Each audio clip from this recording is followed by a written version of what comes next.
da nga bëgg a dindi li nga xam ne moom mooy version pro ci sa logiciel bi nga xam ne moom mooy CapCut waaw dama ne lu mun a nekk la solution baa ngi ni 2 minutes seulement dama ne ñaari minutes nga enlever li nga xam ne moom mooy version pro ci sa logiciel CapCut.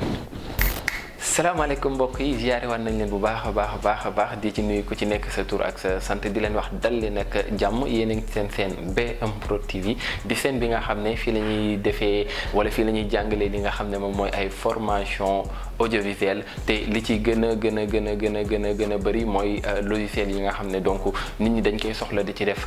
seeni direct tey nag dañoo ñëw pour waxtaanee li nga xam ne nan la ñuy def pour enlever suñu version pro ci suñu logiciel CapCut parce que ñu bëri dañoo am problème ci domaine boobu noonu ñu bëri dinañ def seeni montage ci li nga xam ne moom mooy logiciel CapCut mais suñu demee bay enregistrer wala bay rendi dañuy gis ni donc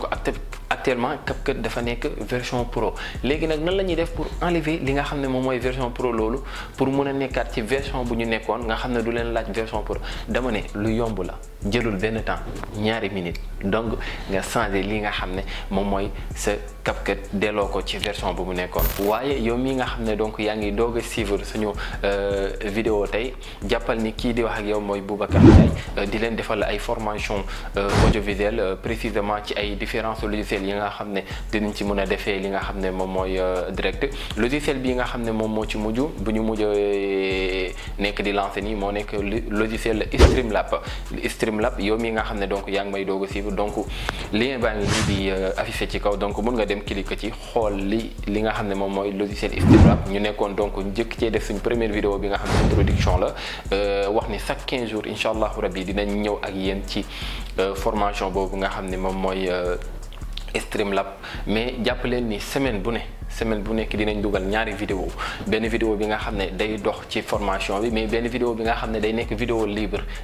su ngeen ko déggee cela veut dire comme tey nu ñu ñëwee di waxtaan ak yéen ci li nga xam ne moom mooy CapCut nu ñuy def pour génn ci version pro bi daal di dellu ci suñu beneen version donc jàppale ni semaine bu nekk di ngeen am ñaari vidéo te lu ñuy gën a dem bu soobee suñu borom dinañ def semaine bu nekk ñetti vidéo ba ñeenti vidéo lépp rek day dépendre ci yéen ñi nga xam ne yéen ñuy seetaan waaye yéen ñi nga xam ne donc yéenay am parfois yenn difficulté yi ci yenn logiciel yi nga xam ne ñun sax xamaguñ ko n'importe quel logiciel lu ngeen xam ne am ngeen ci problème su ngeen ñu ko souligner bu soobee suñu borom donc moo xam ngeen def ko ci commentaire yi moo xam ngeen envoyé ñu message moo xam via WhatsApp moo xam via Gmail bu soobee suñu borom dinañ leen tontu te dinañ ci def vidéo ñëw toog ak yéen fii nii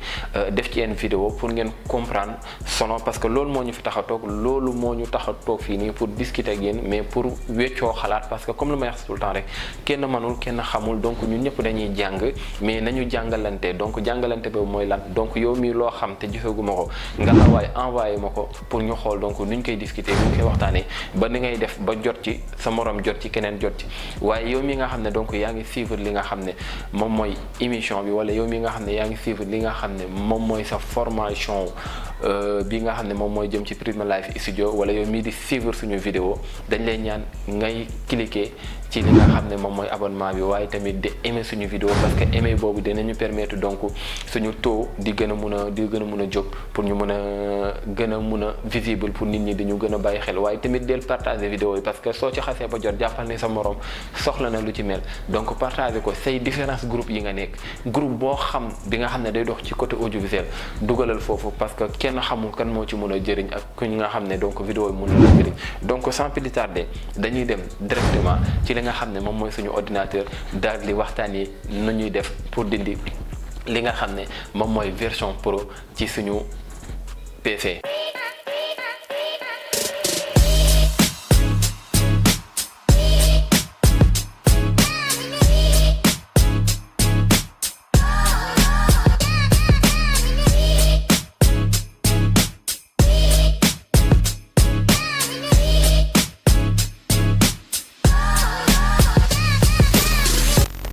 ok gars yi ñu ngi nii ci ordinateur bi donc exemple dañuy dem exporter suñu demee exporter donc ñoo xool lu ñuy tëjjil suñu exporter donc lii lay indi su indee lii donc su ngeen xoolee ci désactiver version pro foofu donc version pro la nekk moo tax muy bañ a dem léegi nu ñuy def dañuy dem ci menu suñu demee menu ñëwaat ci ba retour de la page d'accueil suñ ko bësee donc dina indi suñu page d'accueil bi nga xam ne sooy doog a ubbi CapCut foofu ngay njëkk a ñëw mooy créer un projet. donc soo xoolee connecté woo connexion, donc connexion foofu ngay bës pour mën a connecté li nga xam ne moom mooy sa page. soo ko bësee nga xaar dina am beneen fenêtre bu tijjeeku, donc fenêtre boobu di tijjeeku foofu ngay mën a dugal li nga xam ne moom mooy sa compte Gmail, wala nga connecté wu sa compte TikTok pour mën a associer ñoom ñaar. donc nga dugal li nga xam ne moom mooy sa compte Gmail, soo ko dugalee nga xaar mu ñëw ubbi beneen fenêtre bu muy ubbi noonu tamit dina la toppalante selon sa compte Gmail bi nga xam ne ma ngi nekk ci sa ordinateur pour l'instant. su nekkee amul compte Gmail bu nekk ci ordinateur bi da ngay gis donc daan la utiliser une autre compte, wala nga créer compte bi nga xam ne donc di nga ko mën a sélectionner pour CapCut. après nga def continuer, soo defee continuer nga xaar mu tijjiwaat li nga xam ne moom mooy beneen fenêtre. nga patienté wu, soo patienté woo donc moo indi connexion validée. donc après nag fii nag da ngay xaar patienté wu tuuti pour mu ubbeeku. soo ubbeekoo donc nga ñëwaat ci fi nga xam ne foofu nga connecté wu woon, nga daal di koy déconnecté. soo ko déconnecté après da ngay jéem a ñëw dugg si waat nag ci sa projet bi ngay dugg si noonu nag foofu ngay mën a nag démarrer ci fi nga xam ne moom mooy exporter, pour mën a exporter li nga xam ne moom mooy sa vidéo pour mu normal. voilà léegi déconnecté voilà nga déconnecté nga xaar. soo déconnecté woo dina déconnecté woo, voilà déconnecté woo léegi nga dugg ci sa projet bi nga xam ne donc foofu nga nekkoon, nga cliquer ci projet bi. soo cliquer ci projet bi donc nga xaar mu tijjeeku. voilà projet baa ngi noonu, projet bi tijjeeku na. léegi da ngay dem nag exporter, maanaam enregistrement nga yëg ci kaw bës exporter. soo bësee exporter nga xaar ma ngi nii. sànq fi ñu nekkoon defoon déconnecté pro, donc actuellement enlevé wu na. filigrane bi actuellement day dem, donc di nga exporter sans filigrane. voilà su ko defee léegi nag da ngay enregistrer sans filigrane. ma ngi nii da ngay enregistrer sans filigrane. donc lii moo nekkoon comment faire donc pour enlever version pro ci sa ordinateur, parce que ñu bari dañ ci am problème bi. dañoo yoroon logiciel CapCut avant version pro di ñëw. donc bi version pro ñëwee nag ñu bari suñuy monter dañuy taal seeni connexion. donc il suffit que nga taal sa connexion bi rek version pro bi donc dafay synchroniser wu directement. yow mënoo ci dara parce que soo taalee sa connexion rek dafay synchroniser wu. léegi synchronisation ba muy def noonu nag donc nan ngay def pour dindiwaat ko ba mu nekkaat ci version bi mu nekkoon. donc mooy ni ma leen won nii li nga xam ne donc première chose bi da ngay dem ci menu connecté wu. soo connecté wu nga daal di topp lépp li nga xam ne wax nañ ko foofu. soo ko toppee tamit ba mu indiwaat la ci retour d'accueil bi, nga daal di déconnecté wu. soo déconnecté woo nag ci ngay bësee ci nga xam ne mooy ci sa projet. soo fa bësee soo dugg see waatee ci projet bi rek da ngay ñëw rek daal di exporter. soo exporter